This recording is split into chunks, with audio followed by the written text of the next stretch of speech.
남았는지, 그렇죠? 부산이 몇 킬로 남은지 알려주면 되죠.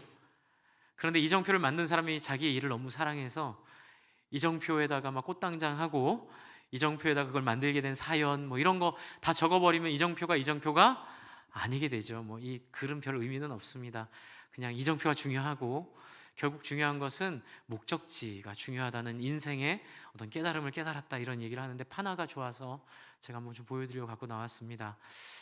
불교에도 그런 얘기가 있더라고요. 이 문구를 가지고 뭐 부처가 가르쳐 주신 말씀에 관심이 없고 이제 그런 어떤 예불이나 뭐 어떤 종교적 행위에 집중하는 걸 소위 말해서 타락이라고 생각들을 하는 분들이 좀 계시더라고요. 기독교 안에 똑같은 현상이 있습니다. 바로 예수님이 3년 동안 그 고생하며 죽으면서까지도 여러분 예수님이 말씀하려고 하셨던 분이 이 부분입니다. 하나님을 믿는데 사람들이 하나님을 믿는 종교의 행위에는 굉장히 관심이 많습니다. 그런데 막상 그 하나님이 무슨 생각을 하시는지, 하나님이 무엇을 원하는지에 대한 관심은 너무 이 관심에 묻혀가지고 관심을 못 갖게 된다는 거죠. 그래서 유대인들이 무슨 실수합니까? 안식일의 주인은 예수님이신데 그 예수님을 안식의 주인이라고 말하는 그 말 때문에 예수님을 미워하게 됩니다. 왜요? 안식일에 하면 안 될 일들을 예수님이 했다는 이유로 예수를 굉장히 미워하고 죽이기까지 합니다. 여러분, 오늘 성찬식입니다.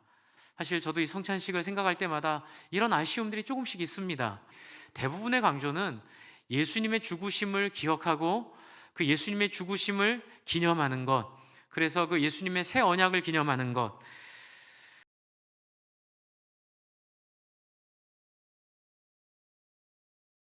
그리스도의 죽으심을 나타낸다 186문, 성찬이 무엇입니까? 이렇게 되어 있습니다. 그리스도의 죽으심을 나타내 보여주신 새 언약입니다. 아멘. 네, 맞는 얘기예요. 성찬 중요합니다. 그런데 성경을 보면 성찬 자체가 중요한 게 아니라 성찬을 통해 예수님이 하시려는 얘기가 있더라는 거죠. 그래서 우리는 이렇게 소중한 개혁주의 성찬에 대한 인식 위에 목적을 분명하게 하지 않으면, 죄송합니다, 저는 그렇게 생각을 하고 삽니다. 제가 아무리 칼빈의 후예라 하더라도, 제가 아무리 개혁주의의 최전선에 있다 하더라도 저는 결코 하나님의 마음을 기쁘게 해드릴 수 없다고 생각합니다. 중요한 건 개혁주의가 아니라, 중요한 건 말씀이 중요하죠. 말씀이 중요한 데서 그치는 게 아니라 뭐요? 개혁주의 신앙을 통해, 말씀을 통해 진짜 하나님의 마음이 무엇인지를 발견하는 게 중요한 줄 믿습니다. 그것 때문에 신학 논쟁도 하는 거고, 가톨릭과 개신교의 그 어떤 나뉨도 있었던 거고, 여러분 우리가 무엇이 옳다 그르다 고민하는 것도 다 이것 때문에 하는 거예요. 결국 이 목적을 다를 발견하지 못하면 안 되는데요. 여러분, 그렇다면 그리스도의 죽으심을 나타내 보여주는 새 언약이 무엇일까요? 그리고 예수님께서 이것을 통해 나를 기념하라고 하셨던 그 기념이 무엇일까요? 바로 그 답은 예수님이 직접 보여주신 두 가지 사건에 있다고 저는 생각을 합니다. 하나는 누가복음에 나오는 엠마오 마을로 가는 두 제자를 만나주신 예수님의 모습과, 오늘 이 요한복음 21장 1절부터 있는 이 베드로를 찾아오신 예수님의 모습 속에 그 새 언약의 목적이 무엇인지, 그리고 이 예수님이 왜 자기의 살과 피를 먹으라고 한 그 구체적인 우리가 적용해야 될 실천이 무엇인지가 나와 있다고 생각을 합니다. 여러분 보시면 예수님은 마지막 그 성만찬 자리에서 하셨던 일들이 몇 가지 있습니다. 여러분 그걸 위해서 잠깐 팁을 드리면요, 요한복음 13장부터 요한복음 17장까지를 자세히 읽어보시면 여러분 예수님이 마지막 죽기 전에 제자들에게 베푸신 성만찬의 본질이 나옵니다. 여러분 그 본질을 보여주는 구성이 하나 있는데요, 이게 오늘 우리가 읽은 21장과도 연관이 있습니다. 저는 2년 전에 깨달았던 것 같아요. 그때는 미처 생각 못했습니다. 성만찬 자리에 가룟 유다도 함께 있었다는 사실을요. 그리고 성만찬 자리에 가룟 유다를 함께 하시고 세족식을 통해서 누구의 발을 닦으셨다고요? 가룟 유다의 발을 닦으신 예수님이란 사실을 2년 전에 깨닫고 정말 너무 놀랐고, 제 상식이, 그리고 제가 그동안 생각했던 것들이 많이 바뀌는 경험을 했던 기억이 있습니다.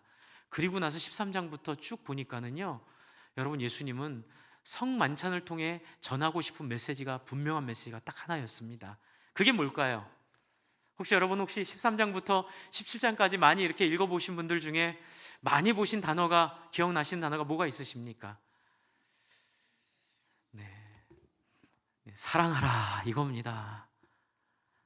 네, 여러분 13장부터 17장까지, 심지어 17장에 예수님이 하나님을 향해 기도하는 기도의 내용 중에 보면 17장 23절에 그런 얘기가 있습니다. 곧 내가 그들 안에 있고 아버지께서 내 안에 계시어 그들로 온전함을 이루어 하나가 되게 하려 함은 아버지께서 나를 보내신 것과 또 나를 어떻게 해요? 사랑하신 같이 그들도 사랑하신 것을 세상으로 알게 하려 함이로소이다. 여러분, 뭐죠? 사랑과 처럼입니다. 예수님이 이 땅에 오셔서 가장 중점적으로 하신 최선의 모습은 하나님을 섬기는 방법을 보여주신 것도 아니고요, 종교적 행위를 보여주신 것도 아니고 딱 하나입니다. 원수마저 사랑하고, 그 사랑의 목적은 어디에 있다고요? 나를 믿는 사람들이 서로 사랑하여 무엇이 되라고요? 하나가 되라는 것에 있습니다. 여러분, 제가 이 설명을 다 하게 되면 시간이 너무 많이 갈까봐 이렇게 짧게 말씀을 드렸는데요, 그래서 13장의 자리에서부터 시작해서 가르침과 기도에 이르기까지 예수님의 목표는 한 곳을 향하여 달려가고 있습니다. 사람을 받아내는 겁니다. 사람을 사랑하는 겁니다. 그래서 저는 이렇게 신학교에서 조직신학 공부할 때마다 항상 그 점을 늘 생각을 하게 됐습니다. 옳은 신학, 훌륭한 신학 있습니다. 그런데 아무리 옳고 훌륭해도 사람 사랑하지 못하면 아무것도 아닌 줄 믿습니다. 옳고 훌륭한 신학이 틀렸다는 게 아닙니다. 그게 있어야 이것도 할 수 있는데 그거 없으면 이거 안 됩니다. 그래서 저희가 신학을 중요하게 여기고 카톨릭과의 차이도 중요하게 여깁니다. 왜냐하면 카톨릭은 자꾸 어디에 관심을 두죠? 예수님이 하신 섬김과 사랑보다는 십자가나 상징이나 어떤 우리의 종교적인 행위에 자꾸 관심을 두기 때문에 무엇을 잊어버리죠? 손가락만 이뻐지고 다리를 잃어버리는 거예요. 그런데 여러분, 놀랍게도 교회가 100년 이상, 한국 교회에서 100년 이상의 역사를 가지면서 한국 교회 안에 똑같은 현상이 일어납니다. 개혁주의자인데, 정말 말씀을, 신학은 탁월한데, 그런데 신앙의 모습은 철저히 카톨릭과 다를 바 없는 종교적인 모습으로 머무르는 겁니다. 뭘까요? 그냥 헌금하면 되는 거예요. 그냥 교회 와서 기도하면 되는 거예요. 그냥 예배 안 빠지면 되는 거예요. 오늘은 좀 빠지신 것 같은데 네, 좀 날이 좋아져서 그런가요? 제가 가슴이 너무 아픈 거예요. 이런 거 볼 때마다 아직 우리의 신앙은 본궤도로 못 올라온 거라는 생각이 들지요. 여러분, 우리의 신앙은 자꾸 이렇게 종교적인 구원, 천국 가는 데만 관심을 갖는 것, 거기에서 더 나가야 될 줄 믿습니다. 오늘 성찬도 마찬가지입니다. 이 성찬을 뜨면 내가 이렇게 예수님과 일치하고 하나 되어서 상징적으로 예수님 기념하고 예수님 고백하고 죄를 회개하는 거 좋습니다. 그런데 실체가 분명하지 않은 거예요. 그냥 회개만 하고 울고 나가는데 그 다음에 무엇을 해야 될지가 분명하지 않은 겁니다. 제 얘기가 아닙니다. 요한복음 13장부터 17장까지 예수님 줄기차게 성찬 주심에 하시는 얘기 딱 하나입니다. 서로 사랑하기 위해서. 그런데 사실 예수님이 성찬을 얘기하신 게 그때가 처음이 아닙니다. 여러분, 제가 몇 번 말씀드렸습니다. 요한복음 6장을 한번 보시면요, 6장을 보시면 성찬에 대한 얘기가 이미 나옵니다. 그런데 재밌는 건 예수님이 내 살을 먹고 내 피를 마시라라고 말씀하시기 이전에 이미 이 사건의 현장과 사건의 자리에 모습은 먹는 이야기입니다. 오병이어, 제가 지난주에도 말씀드렸죠. 아마 주일날 이번 주에 폭등할 주식을 찍어드리면 아마 저희 주차장 없어도 그쵸, 버스를 대절해서도 이 자리가 꽉꽉 차게 될 거라 생각이 드는데, 여러분, 예수님이 그 위기를 경험하신 거예요. 저는 위기라고 생각합니다. 뭐죠? 사람들이요, 본질이 아니라 자꾸 종교적 결과와 행위에 집착을 해서 오병이어를 보고 부자 될 욕심에 예수님을 포기하지 않습니다. 예수님 막 도망갑니다. 그러다 결국 예수님이 뒤를 딱 돌아서서 한마디 날립니다. 내 살을 먹고 내 피를 마시라. 그 당시에 이 지역에 이단이 하나 있었습니다. 그게 뭐냐면 식인 종교가 있었는데요, 자기 살을 찢어가지고 피를 내고, 그래서 뭔가 이렇게 피를 마시고 이런, 끔찍하시죠? 어떠세요? 막 교주가 오더니만 자기 막 피를 뽑아가지고 피를 나눠주고 피를 마시게 하고, 그쵸? 이건 말도 안 되는 얘기잖아요. 그걸 연상하게끔 예수님이 의도하시고 이 얘기를 해버리시는 거예요. 그러니까 사람들이 깜짝 놀라서 수만 명이 쫓아오다 몇 명 남았을까요? 12명 남습니다. 그런데 예수님이 그냥 막무가내로 쫓아내시는 게 아니고요, 잘 설명해 주십니다. 그게 6장 안에 있습니다. 여러분, 6장을 재밌습니다. 한번 집에 가셔서 한번 잘 읽어보십시오. 6장에 그 담임 목사가 얘기한 그 내용이 무슨 내용인가를 한번 생각하시고 한번 쭉 보시면 예수님 열심히 도망 다니시는데, 그러다가 예수님께서 핵심을 얘기하세요. 이게 성찬의 중요한 핵심입니다. 여러분, 요한복음 6장 35절부터 40절을 제가 한번 읽어드리겠습니다. 예수께서 이르시되 나는 뭐라고요? 생명의 떡이니 내게 오는 자는 결코 줄이지 아니할 터요 나를 믿는 자는 영원히 목마르지 아니하리라. 할렐루야.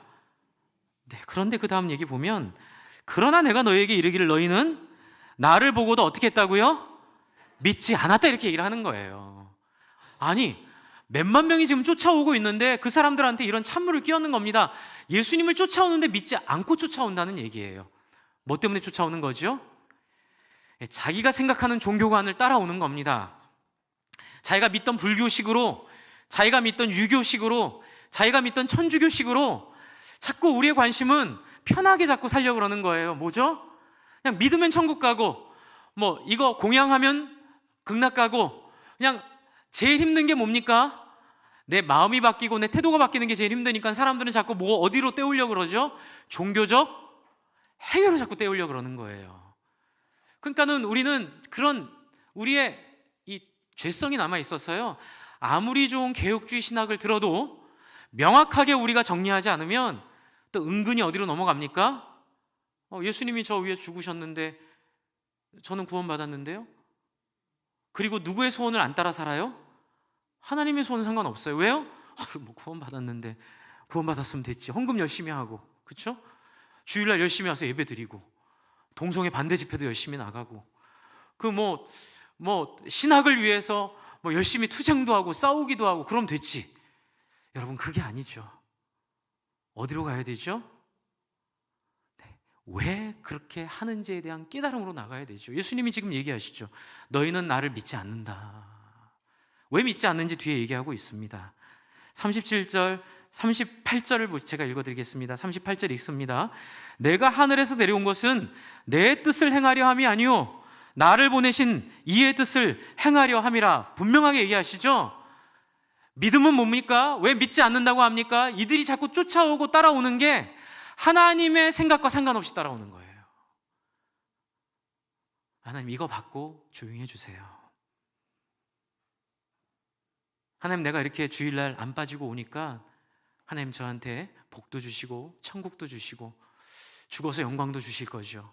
그런데 하나님의 관심은 나를 좀 만나면 어떻겠니? 나를 좀 보면 어떻겠니? 칼빈도 쯔빙글리도 개혁주의 신학도 박윤선 목사도 나를 만나게 하려고 내가 보낸 사람들인데 좀 나를 만나면 어떻겠니? 지금 하나님이 그렇게 얘기하고 계시는 거예요. 뭐예요? 하나님의 뜻이 무엇인지를 알기 위해 우리에게 주신 일들이라는 거죠. 여러분, 이 성찬식도 그렇습니다. 성찬식을 어떻게 해야 된다, 이렇게 해야 된다, 저렇게 해야 된다, 뭐 이러면 안 된다, 저러면 안 된다, 다 맞는 얘기지만 우리가 어떻게 다 알 수는 없잖아요. 중심을 보여야 되죠. 중심이 뭡니까? 성찬을 통해 가야 될 길입니다. 그 길은 바로 하나님의 뜻일 줄 믿습니다. 성찬하는 목적은 하나님의 뜻을 이루기 위해 우리가 성찬함을 믿습니다. 하나님의 뜻을 따라가기 위해 우리는 성찬에 나아오고 있습니다. 여러분, 그 뜻이 무엇입니까? 여기는 영생이라고 말하고 있는데요, 이 뜻은 요한복음 13장, 14장, 15장, 16장, 17장까지에 나와 있습니다. 13장으로 한번 가보시겠습니다. 13장 13장 1절을 잠깐 읽고 15절로 넘어가겠습니다. 여러분, 13장 1절에 굉장히 독특한 표현이 하나 있습니다. 6월절에 예수께서 자기가 세상을 떠나 아버지께로 돌아가실 때가 이른 줄 아시고 세상에 있는 자기 사람을 사랑하시되, 어떻게 사랑하셨다 그러죠? 끝까지 사랑하셨다 그러시죠. 가룟 유다 포함해서, 제자들 포함해서 끝까지 포기하지 않고 사랑했다고 얘기하는데, 그 이유가 15절에 나와 있습니다. 15절 같이 읽겠습니다. 시작. 내가 너희에게 행한 것 같이 너희도 행하게 하려 하여 어떻게 됐다고요? 본을 보였노라. 주 안에 사랑하는 성도 여러분, 예수 덕분에 천국 가는 게 다가 아니라 우리가 아무 행한 것이 없어도 우리를 구원해 주신 그 은혜가 크고 넓은 이유는 우리가 감당할 수 없기 때문에, 할 수 없기 때문에 해주신 은혜 때문에 우리가 항복하고 우리의 주인을 바꾸게 된 데 있음을 믿습니다. 주 안에 사랑하는 성도 여러분, 예수 따라 살게 하려고 예수님 본을 보이셨습니다. 여러분, 성찬도 마찬가지입니다. 지금 13장은 성찬의 자리입니다. 제자를 끝까지 포기하지 않는 자리, 정말 나를 배반할 사람, 나랑 안 맞는 사람, 나랑 껄끄러운 사람까지도 사랑하고 안아주고 품어주는 그 자리, 그것이 바로 13장의 자리입니다. 그리고 여러분, 14장부터 계속 나오는 얘기, 내가 너희를 사랑한 것처럼 너희도 서로 사랑하라. 아버지가 나를 사랑하신 것처럼 너희도 서로 사랑하라. 내가 그런 것처럼 너희도 서로를 위하여 너희의 십자가를 져달라라고 부탁하시는 예수님의 부탁이 나오다가 결국 17장에는, 여러분 17장을 한번 펴보십시오. 17장 23절을 같이, 22절, 23절을 같이 읽겠습니다. 요한복음 17장 22절, 23절입니다. 같이 읽겠습니다. 시작. 내게 주신 영광을 내가 그들에게도 주었사오니 이는 우리가 하나 된 것 같이 그들도 하나가 되게 하려 함이나이다. 곧 내가 그들 안에 있고 아버지께서 내 안에 계시어 그들로 온전함을 이루어 하나가 되려 함은 아버지께서 나를 보내신 것과 또 나를 사랑하신 같이 그들도 사랑하신 것을 어떻게 해요? 세상으로 알게 하려 하심이니라. 주 안에 사랑하는 성도 여러분, 예수 이 땅에 와 죽은 목적 딱 하나 있습니다. 저와 여러분이 예수처럼 살게 하려고 이 땅에 오셨음을 너무 어렵지만 믿으시기 바랍니다. 목사님, 이렇게 살 수 있어요? 저도 안 됩니다. 그럼 어떡하라고 이런 설교를 하는 거예요? 제가 믿는 것 딱 하나 있습니다. 이 피는 새 언약의 피니라. 할렐루야. 여러분, 새 언약이 뭐죠? 새 언약이 뭡니까? 예레미야 31장, 에스겔서에 나와 있고 또 구약 곳곳에 나와 있는 그 언약의 약속이 뭐죠? 한번 따라해 주십시오. 네 마음을 내 마음으로 바꾸어 버린다. 할렐루야. 여러분, 여기가 믿음의 자리인 줄 믿습니다. 나는 안 됩니다. 우리는 못합니다. 그러나 주께서 흘리신 그 피로 말미암아 할 수 없는 내 안에 주의 성령 부어지면, 내가 아닌 성령의 힘으로, 그러나 나의 손을 통하여 예수 닮은 사랑과 섬김과 용서하게 할 줄 믿습니다. 여러분, 이게 믿음인 줄 믿으시기 바랍니다. 돌아가신 윤종환 총무님께서 쓰신 책을 어제 우리 윤현학 목사님이 학교에서 가져오셨는데 제가 큰 감동을 받았습니다. 왜냐하면 제가 1989년도 여름에 그 합동신학대학원 1층 그 세미나실에서 LTC에서 그 윤종환 총무님의 복음이란 무엇인가를 들었던 기억이 생생한데, 그런데 그 책이 89년도 그 강의를 녹취한 책이 나왔다고 저한테 갖다 주시더라고요. 윤종환 총무님이 그때 했던 얘기가 그 얘기였습니다. 우리 예수 믿고 우리가 천국 가게 된 가장 중요한 자리는 하나님께서 당신의 열심을 통하여 우리를 기어코 예수 닮은 사람 만들어내겠다는 믿음입니다. 할렐루야. 여러분, 우리의 삶에 이 믿음의 열매가 있기를 바랍니다. 그러면 이제 제가 오늘 이제 마지막으로 드리려는 말씀은 그게 실체가 뭐냐는 거예요. 그러면 목사님, 그 원리를 따라 우리가 어떤 사랑, 어떤 섬김을 할 수 있냐는 말씀을 드리려고 합니다. 여러분, 21장을, 요한복음 21장을 잠시 한번 보겠습니다. 21장을 보시면 이 예수님이 우리에게 원하시는 당신이 본을 보여주신 본의 실체가 나와 있습니다. 본의 실체 첫 번째, 여러분, 예수께서 디베랴 호수에 나타나십니다. 부활하시고 세 번째로요, 제가 퀴즈 내겠습니다. 이 디베랴 호수에는 베드로와 제자들 7명이 와 있습니다. 제가 여쭤봅니다. 여러분이 제자들은 예수가 부활한 사실을 알았다, 몰랐다? 알았다, 몰랐다? 일부는 몰랐다가 많으셨어요. 이분은 알았다가 많으신 것 같아요. 네, 맞습니다. 알았습니다. 또 엠마오 마을로 가는 두 제자, 절망과 공포에 잠겨 있을 때, 여러분, 이 찬양의 주인공 엠마오 마을로 가는 두 제자, 누가복음에 나오는 이 두 제자는 예수님이 부활한 걸 알았을까요? 몰랐을까요? 알았습니다. 근데 이상하지 않습니까? 저는 이걸 읽으면 되게 이상했습니다. 이게 뭐지? 왜 베드로는 알매도 불구하고 낙향을 했을까요? 대통령 선거 전날 지지 철회를 했는데 그 사람이 대통령 되면 어떻게 됩니까? 망하는 거죠? 지금 베드로는요, 그 자리에 있는 겁니다. 여러분, 베드로가 예수님을 저주하고 욕했습니다.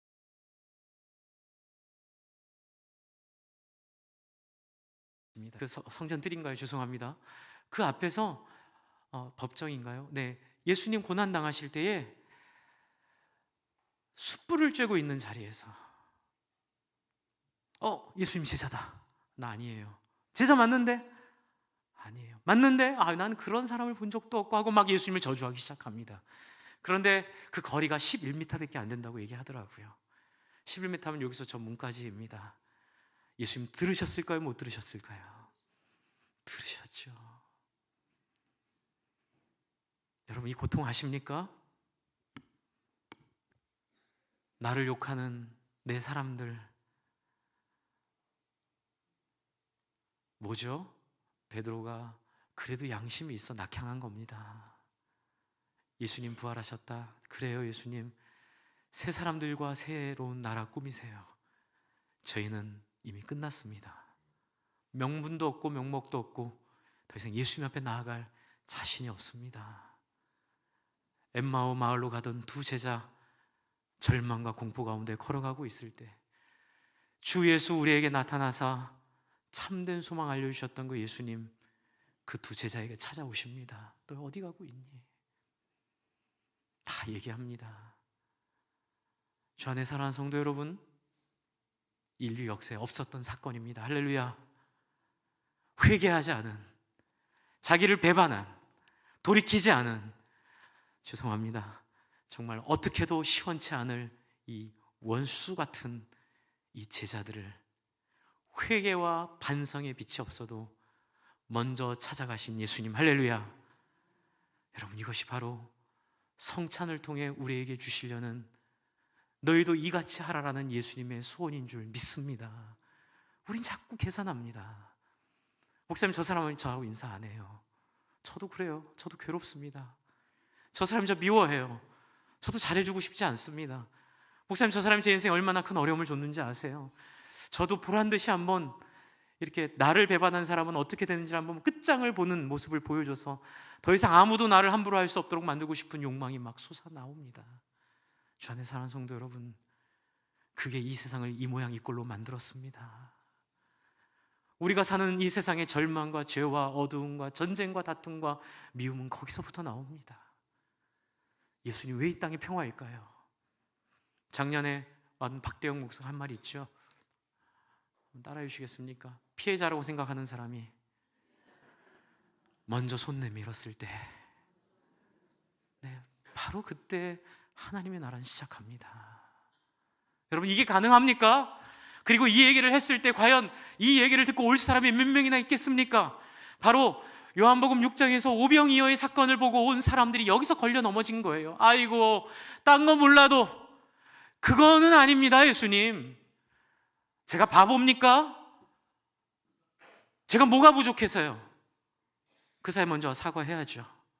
사과 안 하면 용서도 없습니다. 와서 무릎 꿇지 않으면 저와 함께 못합니다. 그게 인류가 죄 가운데 빠져 하나의 마음 잃어버린 결과입니다. 예수님은 어떻게 하시죠? 또 제자들에게 자신을 나타내십니다. 할렐루야! 3세판입니다. 세 번째 나타나신 역사입니다.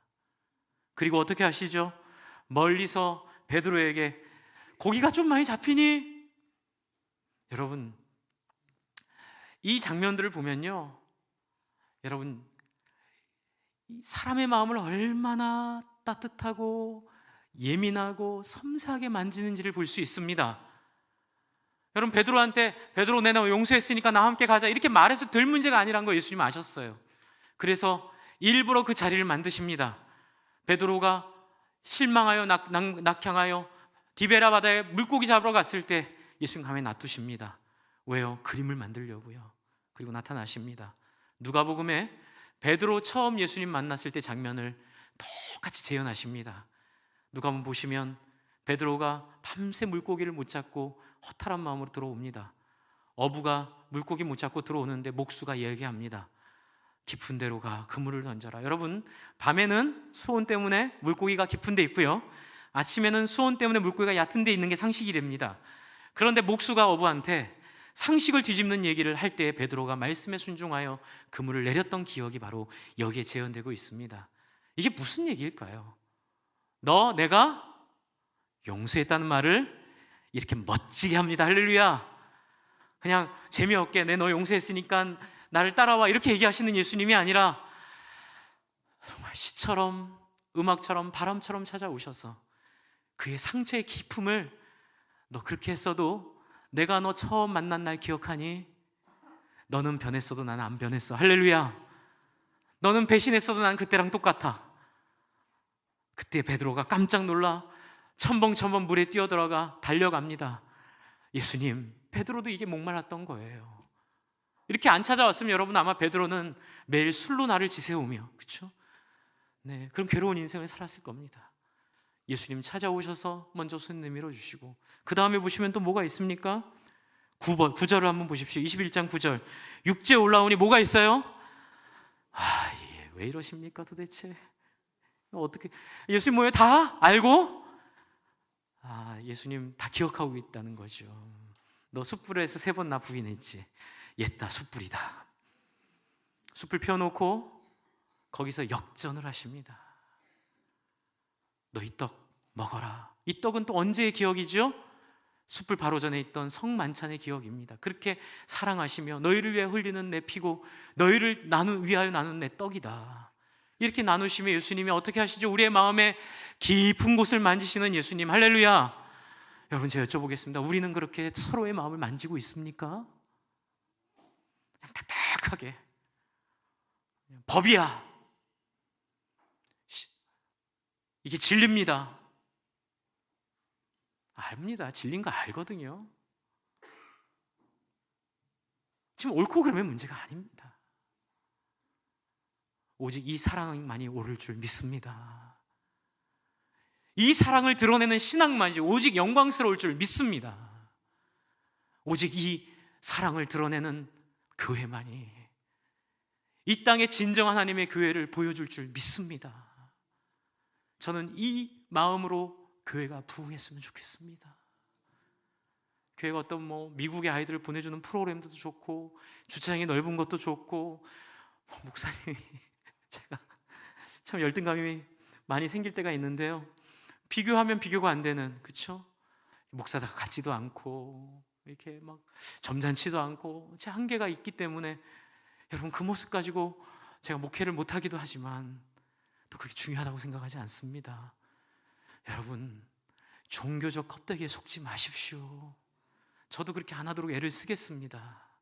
핵심이 무엇입니까? 따라해 주십시오. 서로의 마음을 알아주는 거, 서로의 마음을 만져주는 거. 여러분 이것이 신앙입니다. 이것이 신학입니다. 이것이 교회의 영광입니다. 여러분 우리는 나와 생각이 다르더라도 내 마음에 안 들더라도 삐지지 말고 넓고 풍성하게 이해하여 먼저 손 내밀어주고 안아주고 사랑해주는 성찬의 결과가, 역사가 나타나는 교회 됐으면 좋겠습니다. 교회 목회하면서 제일 힘든 게 성도님들이 삐질 때 제일 힘듭니다. 삐지면 답이 없습니다. 이제 목사가 아무리 설교를 잘해도요, 목사한테 오해하고 서운해하고 삐지면 말씀이 안 들어갑니다. 여러분 삐지지 않도록 몸부림치시기 바랍니다. 저를 좀 이해해 주세요. 또 문제가 뭔지 아세요? 목사가 삐질 때입니다. 목사가 얼마나 많이 삐질 이유가 있는 줄 아십니까? 목사도 삐지면 답이 없습니다. 교회 떠날 날만 생각하게 되거든요. 저도 안 삐지겠습니다. 그러려면 뭐가 필요하죠? 예수님처럼 솔직해야 됩니다. 점잔도 좋은데 진짜 거룩과 점잔은 진실함인 줄 믿습니다. 여러분 저는 저희 새벽기도, 수요기도, 금요기도회가 풍성했으면 좋겠습니다. 그런데 제가 그걸 강조하고 여러분께 막 이렇게 요구를 안 하려고 애를 많이 씁니다. 이유는 뭐냐면 여러분의 이런 깨달음이 있어서 씨름하러 오기 위해 오는 기도회가 됐으면 좋겠습니다. 사람을 사랑하기 위해 기도하지 않으면 제가 사랑할 수 없어요. 하나님 그 사람 용서해야 되는데 그 사람 용서가 안 돼요. 하나님 그 사람 어떤 또 누군가를 위해서 기도하는데 여러분 그 중보기도의 시간이 많을수록 그 사람에 대한 묵상의 깊이가 깊어지는 줄 믿습니다. 그러면 말이 다 바뀝니다. 사람에 대한 손 잡는 태도가 바뀝니다. 그래서 여러분 기도 많이 하는 사람 되었으면 좋겠습니다. 여러분 목적은 여러분이 신앙의 슈퍼스타가 되는 게 아니고요, 여러분 가장 많이 포기된 사람, 우리 경쟁합시다. 우리 교회 안에서 하나님 가장 많이 자기를 포기한 사람으로 서겠습니다. 이런 좋은 경쟁이잖아요. 가장 많이 하나님 사랑한 사람으로 섬기겠습니다. 가장 많이 따뜻한 사람으로 하나님 섬기겠습니다. 까칠까칠하지 마세요. 여러분 신앙 좋은 사람들 까칠까칠한 거 제일 힘듭니다. 예수님도 답이 없습니다. 왜 신앙이 좋은데 까칠까칠합니까? 그게 잘못된 신앙이라서 그래요. 그냥 유대인들의 자리에 그냥 있는 겁니다. 하나님 만나십시오. 신앙의 진짜 본질은 하나님 만나 까칠까칠함이 없어지는 자리인 줄 믿으시기 바랍니다.